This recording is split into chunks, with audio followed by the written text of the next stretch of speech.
Good morning, gentlemen. This is how we're going to start this off this week by showing you the winner of the Limp Dick Award. So I guess that Drew Brees and Joe Lombardi did not get the memo about Lobsters versus Aces being the game of the week because Aces was terrible. He was terrible. He had 105 points, beat by more than 70. I think his highest score was 11. Three guys in double digits. Nothing at all impressive about that. But I will say that Lobsters is starting to show his true potential. He had two guys give him, two offensive players give him basically nothing. And he still dropped 175. I think he was second in scoring this week. So that's pretty impressive. I got him making the playoffs, so we'll see what happens there. Here we have another matchup where it was a blowout. I'm guessing that the bastard was happy to score as many as he did. I didn't win it, but Drew did vote for himself to win the Limp Dick Award. He was pretty damn close, though. He had only scored 107. I wish I could show you guys the whole clip of their lineups in that little screenshot I sent you, but I couldn't get it all in there. But you could just go see.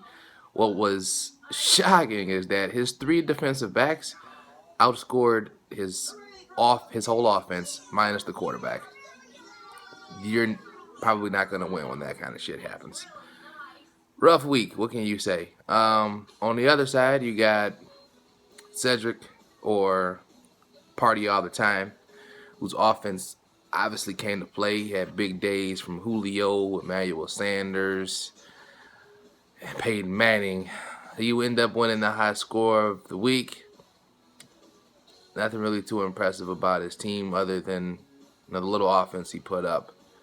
Congratulations to you, Cedric, as well. Here we're looking at Curse versus Headhunters. Now this was definitely the matchup of the week. They say history tends to repeat itself, and this week was no different. This would be the third straight time, I believe, dating back to last year, that Headhunters has beaten Curse. I mean, it's crazy. No matter how bad his team is, he will continuously own Curse. There's no other way to put it.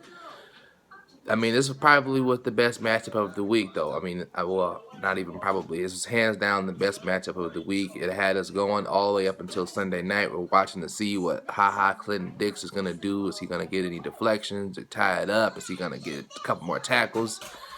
But no, he just stayed at his lowly 9 to give Curse his another loss. Second loss of the season, starting him off at 0-2 without Le'Veon.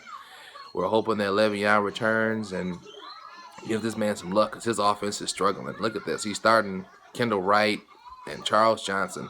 He was really high on Charles Johnson this year, and I just don't see why. But congratulations to you, Headhunters. We all expected you to lose this week, so good job beating Curse again. Now I'm bringing you Homeless versus Eclipse. Can't wait to talk about this one. I don't know why, but I feel impelled to talk about Homeless's team. I do believe it's a good team. He scored 160 points in back-to-back weeks. But the most alarming thing to me about that squad is Jimmy Graham. Jimmy Graham was his big offseason acquisition, and he's only put up 12 points through 2 weeks. Obviously, it's just week 2, so not much to worry about just yet. But what's most alarming is that he's 4th on the team in targets. Yeah, I go that deep into it. But anyway, yeah, he's 4th on the team in targets behind Baldwin, behind Curse, and behind Lynch.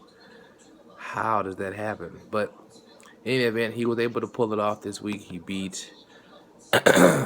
was able to beat Eric, Motherwell Eclipse, for those of you that don't know names. And it wasn't even close. He had Larry Fitzgerald just straight balled out, 31 points. Yeah, Julian Edelman dropped 23 points. You would think that, after Thursday night, at least I was thinking that Eric had a shot. He had Talib drop a 10, McManus drop, 9? It was 19 points. Those two, Thursday night game, what can happen? But his offense just did not show up. This is probably one of those days where I would be mad that we have decimal scoring. To see that one of my players gave me a half a point What? Or a negative 1.4? What? Oh man, sorry about that, Eric. But yeah, this was a blowout as well. It's crazy we had so many blowouts on the week where all the winners averaged 176 points. But you had so many blowouts. I mean, I guess if you were good, you're good. I mean, whatever, it is what it is. And last but not least, you have yours truly versus Winston. So with the last matchup of the week, there really wasn't anything to talk about here. It's yours truly again versus you, Winston. You lose some. I didn't really have any big weeks. Just everybody was pretty much productive. Nobody really gave me any dud games, so that's always nice. It was actually a little bit interesting to see Jordan Matthews bring it so late. He had 0 through 3 quarters, and he ended up with 14. I mean, we had to score 20 plus points. So if Seattle was better defensively, then you're looking at a different game here probably. But we won a 2-0. Winston's now 1-1, and that's that. That's it for the week, fellas. See you again next week.